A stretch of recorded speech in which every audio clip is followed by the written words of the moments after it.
Rome's polytheistic religious practices were remarkably tolerant for the time, and throughout the centuries even incorporated many deities of their former enemies. However, the Romans always experienced problems with monotheism. The most prominent monotheistic group in the early Roman Empire were the Jews. This enduring people, motivated by their religion, would be a consistent thorn in the side of Roman leaders for centuries.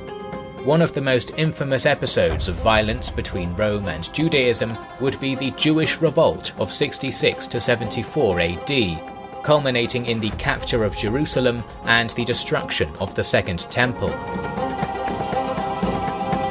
After a rebellion against the declining Seleucid Empire, the Hasmonean dynasty came to power in Judea during 146 BC.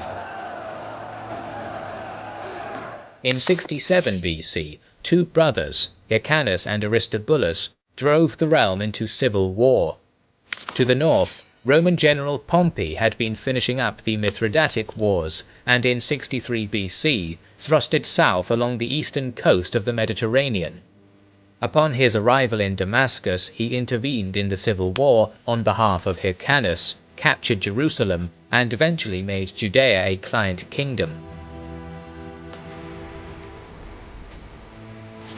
After a brief Parthian occupation, Rome captured the city again in 37 BC and installed their client Herod as king. In 4 BC he perished, and Judea became a Roman province. Imperial authority in the region leaned heavily on the local elites, but they often lacked the confidence of the wider Jewish population, resulting in near-perpetual strife. Throughout the early 1st century, Jewish frustration grew, and they chafed under the Roman boot. This resulted in increasingly violent actions perpetrated by sects such as the infamous Jewish Sicarii.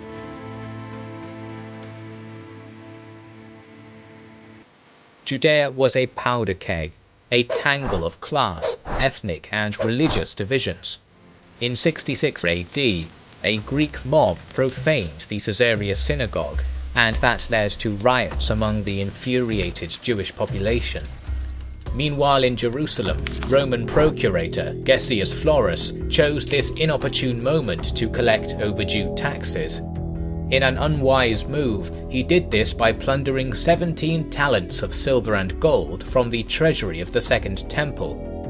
Reacting to this, some young and bold Jews mocked Florus by begging for spare change in the name of the apparently poverty-stricken procurator. Infuriated, Florus executed thousands. When he moved to bring in reinforcements, the Jews began to resist. Overwhelmed by the local population, the Roman soldiers retreated to the citadel, and the Great Jewish Revolt began.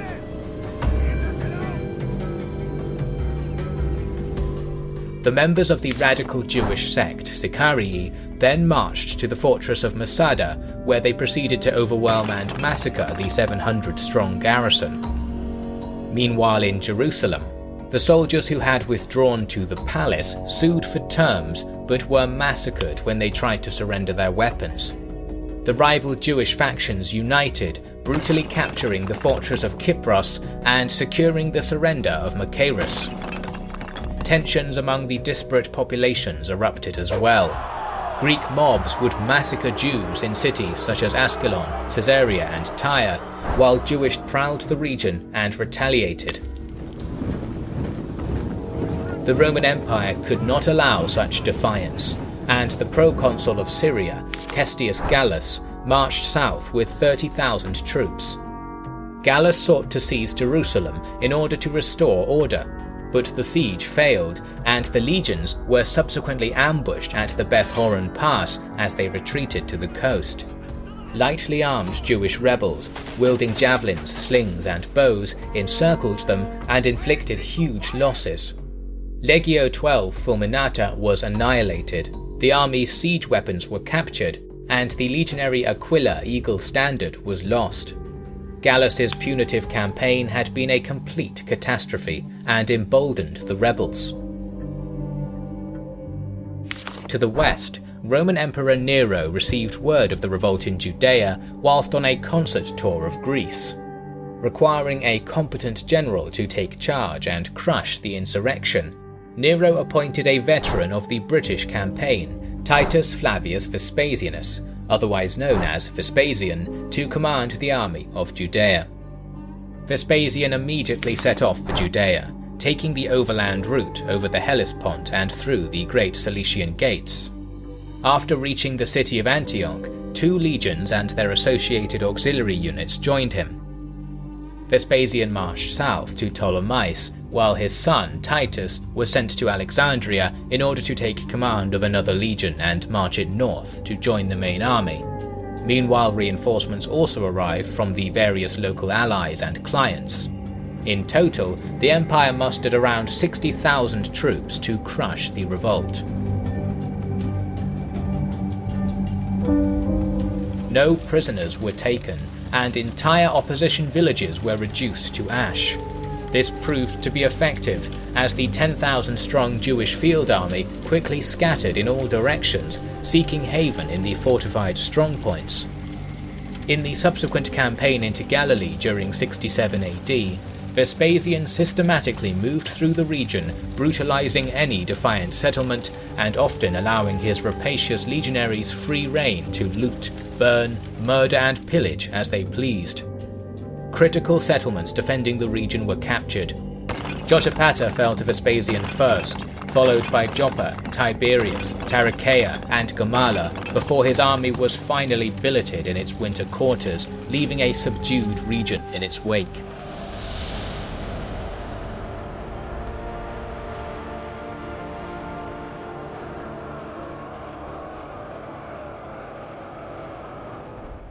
The fall of Galilee to Vespasian's legionaries prompted more internal strife among the Jewish factions. As the campaigning season of 68 AD began, Vespasian was in no hurry to intervene, stating that, since our enemies are busy dying by their own hands, the best course of action would be to stay as spectators instead of taking on fanatics who welcome death and are already busy murdering each other.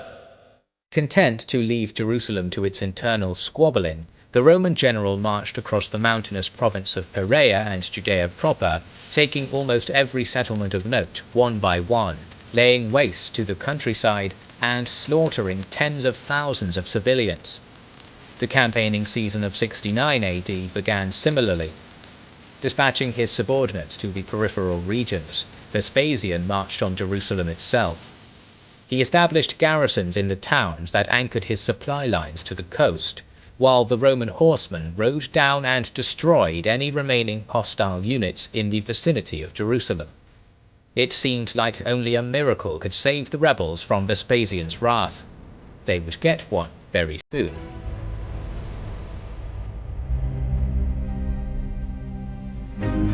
Discontent with Emperor Nero's infamous excesses had been building throughout the 60s AD, and now it finally came to a head. Back in March of 68 AD, the provincial governor of Gallia Lugdunensis, Vindex, rebelled against Nero. His revolt was quickly crushed, but it set the tone for the Year of the Four Emperors, as another pretender named Galba was declared emperor and marched on Rome. Deserted by his Praetorian Guard, Nero was forced to commit suicide.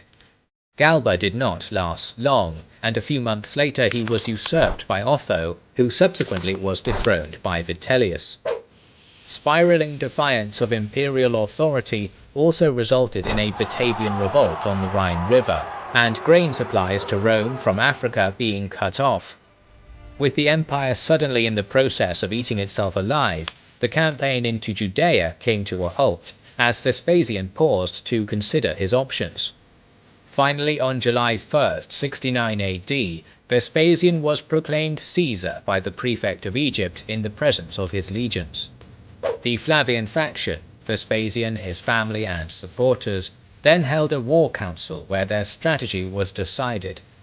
Vespasian would establish his headquarters in Egypt, while Titus, assisted by Tiberius Alexander, would conclude the campaign of subduing the Jews. Titus began the Jerusalem campaign in spring of 70 AD. departing Alexandria and marching up the Mediterranean coast towards Caesarea. The army assembled there was even larger than that commanded by Vespasian in the previous years.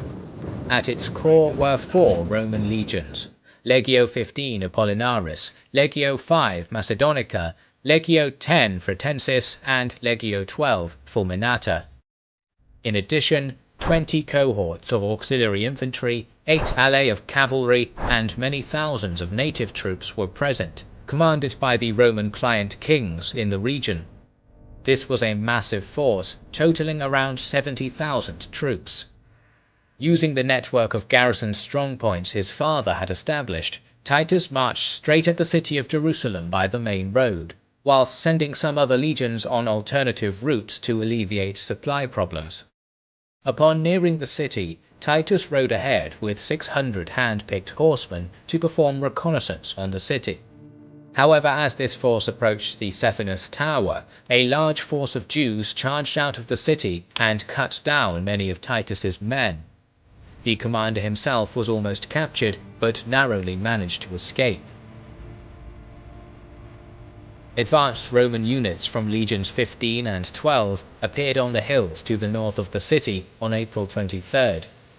During that night, Legio V arrived, followed by Titus himself the next morning. The Jews had been preparing for such a siege since the times of Herod, and they had managed to fortify the city considerably. Manning their stations behind Jerusalem's 3 formidable walls, the garrison of the city probably amounted to over 20,000 well-armed troops, who still possessed the siege artillery captured at Beth Horon. Many of the Jews defending the city had lost their families in the previous Roman campaigns and wanted revenge. Despite its population being swollen by refugees, water was not a problem, as Jerusalem had many cisterns and pools that could be filled with rainwater. However, food stores had been burned in the inter-Judaic strife months before, and the situation was therefore tenuous. This strife was still ongoing even with the Romans so close, and the defending forces were split into 3 sub-factions. Realizing his newly arrived legions must be exhausted from the night march, Titus gave orders to construct 2 camps to the west of the city, one joint camp for the 12th and 15th legions at a stop 3/4 of a mile west of the city walls, and another camp 600 yards further back for the 5th Legion. Shortly after this, the 10th Legion arrived and was ordered to encamp to the east of the city on the Mount of Olives. The looming Roman siege temporarily united the squabbling Jewish factions, and they agreed on an immediate attack against the soldiers of the 10th Legion, who were busy constructing their hilltop camp. Sallying out of the city, a detachment of rebels rushed up the slope and cut down droves of legionnaires. Encouraged by this initial success, reinforcements were sent to press the attack, and they managed to drive the men of the 10th Legion from their uncompleted camp. Hearing of their plight, Titus arrived with his cavalry bodyguard and struck the Jews from the flank, driving them back into the ravine between their camp and the city walls. However, they then attacked again instead of retreating. Under this renewed assault, the Romans broke and fled to the heights, leaving their general. Ashamed, and realizing Titus had not fled, the legion regrouped, charged, and prompted the Jews to flee back to the city. The camp on the hill was subsequently finished, though now it was clear that the Jews would not meekly submit to them. Aiming to prevent this happening again, Titus posted strong contingents of horse and footmen to the east of the city to deter further sorties, and ordered that the ground between the Roman camps and the city was to be levelled. This would both deny the guerrilla fighters a favourable hiding place, and allow siege engines to advance. With this done, Titus decided on concentrating his assault on the western flank of the third wall between Stephanus Tower and the western gate. The 3 legions facing this section of the wall were each ordered to construct an earth and timber ramp. The construction efforts were initially disrupted by sorties out of the city, but the concentration of Roman artillery, including large stone-throwing devices and quick-firing iron bolt-throwing scorpions, pinned the Jews down long enough for the works to be completed.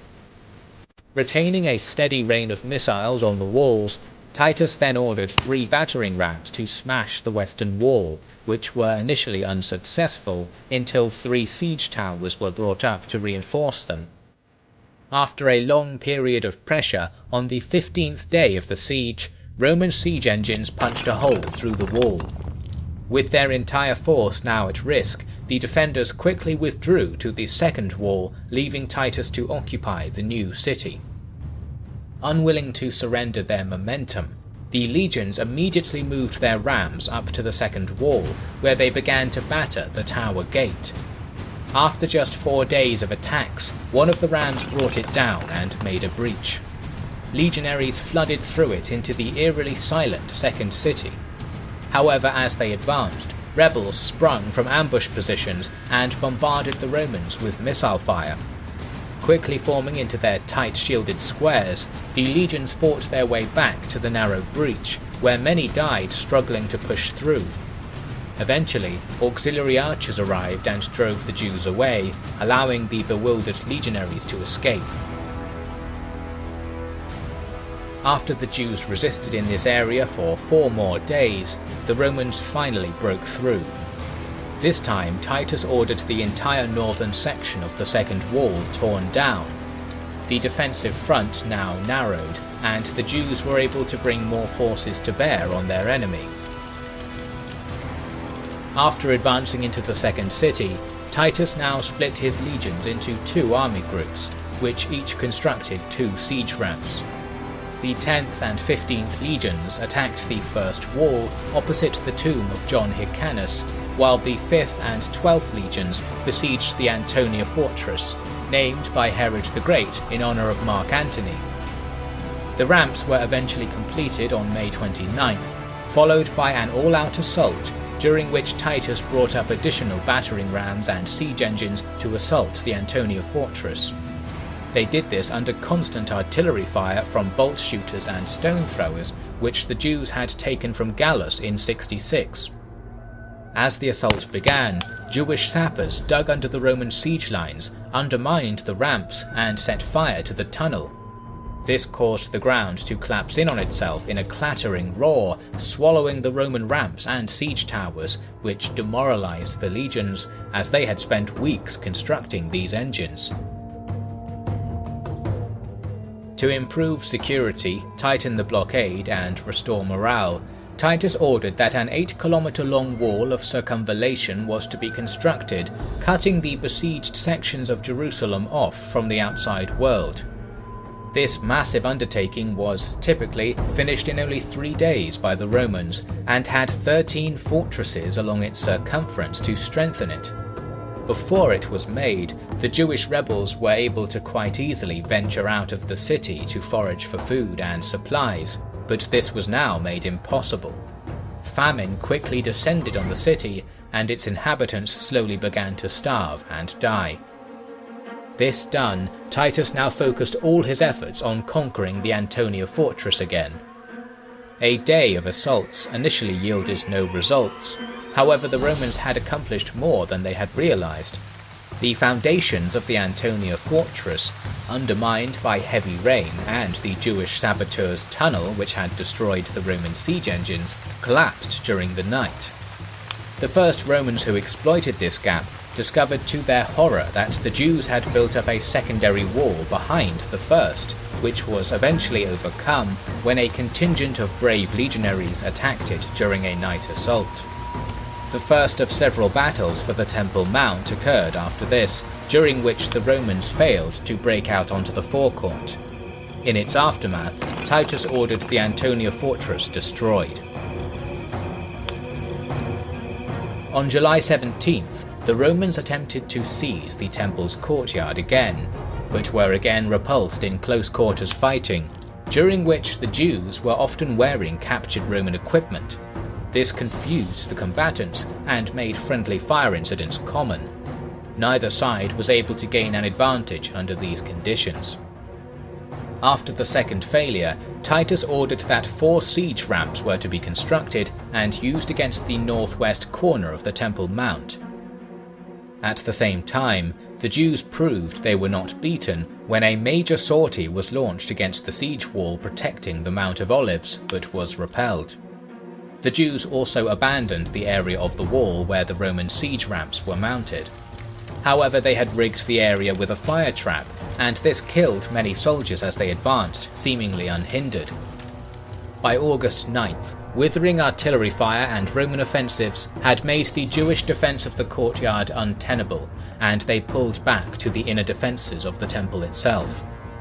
On August 10th, during the heavy fighting, a fire began in apartments near the outer court, which spread and famously set the Second Temple alight, being spread due to the arid conditions and the flammable materials all around. With Jewish attention divided between fighting the fires which blazed through their most holy place and defending against the Romans, they were finally broken, and their entire Temple Mount was seized in an orgy of butchery and looting. With their bloodlust finally sated, the Roman soldiers proclaimed Titus Imperator, victorious general. With this done, the legions were unleashed on the lower city, burning houses, government buildings, archives, and anything else the legions could get their hands on. Clearing this area of rebels took 2 days, and after another short assault, Herod's palace was taken by September 7th. The slaughter during the fall of Jerusalem supposedly resulted in the death of at least hundreds of thousands of civilians, pilgrims, and soldiers. Titus returned to Rome, where his father Vespasian, now the Roman emperor after his victory in 70 AD, granted him a triumph. The Arch of Titus was also dedicated to him, which remains to this day. While a few isolated rebel strongholds remained, notably the Sicarii fortress of Masada, the Jewish revolt had been essentially crushed at Jerusalem. But this was not the end of Jewish resistance, and more wars would be fought between them and the empire.